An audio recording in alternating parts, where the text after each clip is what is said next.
All right, so today I'm gonna make a bit of an odd video with one of my fan favorites, and that is a 2019 Infiniti QX80. And I love the styling of this SUV. And today we're gonna compare it to a 2019 Ford Expedition Max XLT. Now I know this one's a luxury SUV, this one's not. This one would probably go against the Lincoln Navigator. I get that, but I just wanna take a look, because if I was at a dealership looking at a vehicle like this, I might cross shop these two just to see about durability and just, utility overall. I will say with the Infiniti, I love this SUV and I see it everywhere. It's a great looking SUV, styled well, the front looks good, the wheels look good. Again, this is a 2019, so it's not very old at all. This is 4 years old. The back of this SUV looks great.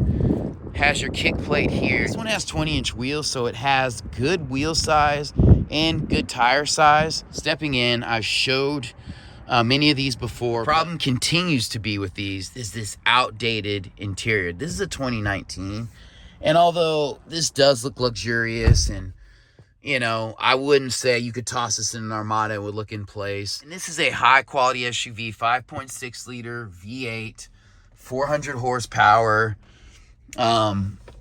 It has a good amount of space.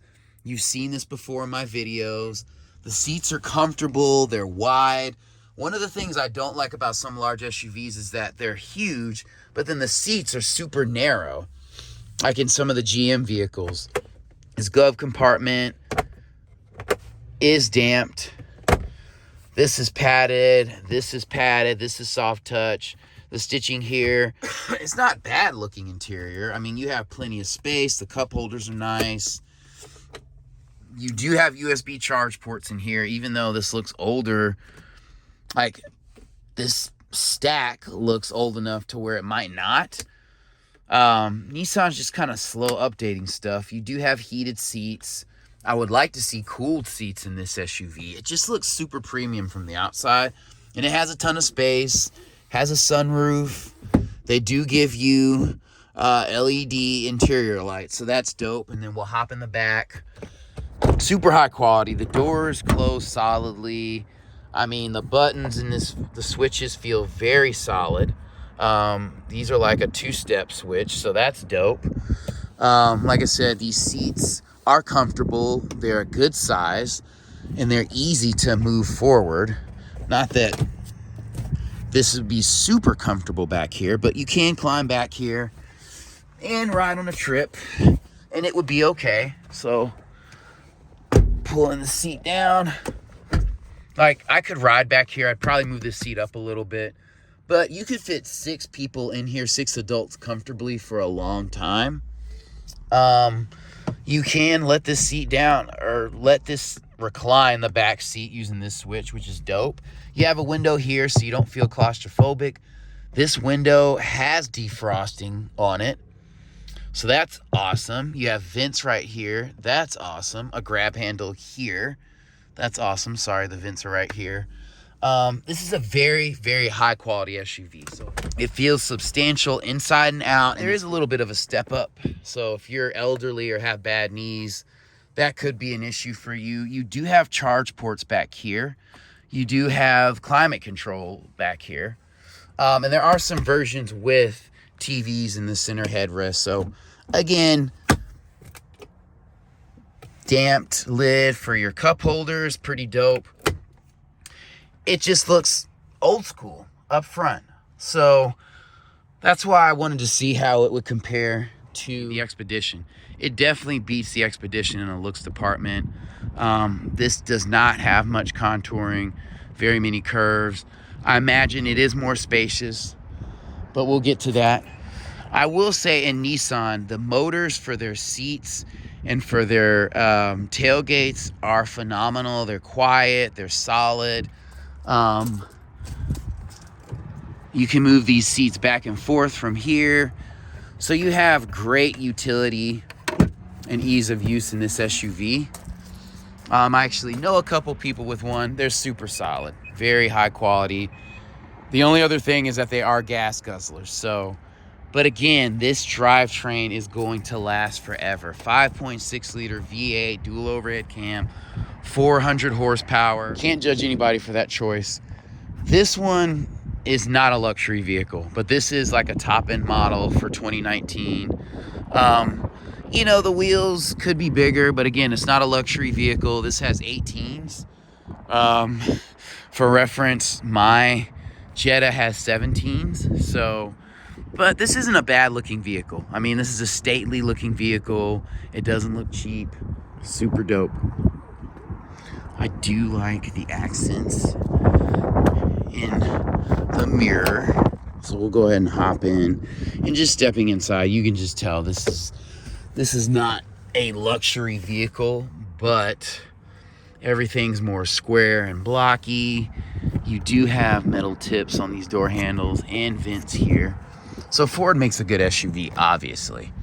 Like, I'm not gonna sheet on a Ford Expedition or any American SUV. This is super dope, super large.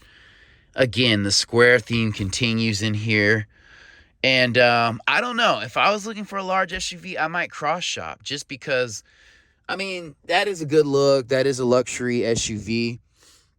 But at the same time, you know, you might be a domestic guy. You might want to afford something a little bit more rugged, less posh looking. But it's also comfortable. So this has leather back here. Like, this is like a potentially an 8-seater SUV. I would say the Infiniti is more of a 7, but we'll get to that. These seats do move back and forth. You have a massive cubby hole. I mean, you can, yeah, you fit like, that's like a cooler in there. You have cup holders here. Very straightforward. I would say this interior is Teutonic. I do like the chrome stitching. It's going to last a while. This is soft touch. It's not trying to be a luxury SUV. Kind of surprised. Doesn't have a sunroof. That's okay. You got your home link here. You have like LED lights in the mirror. You do have LED interior lights, and you have little circular vents back there. So we'll go ahead and hop in the back. I believe this does have 4-wheel drive. It does not. It has heated and cooled seats though. So see, that's another thing. So comparing to the Infiniti, you do have the USB chargers in here. And this is a wireless charging mat. So this is a 2019. And that's kind of what I'm talking about. So, you know, this display is about the same. You do have navigation in here.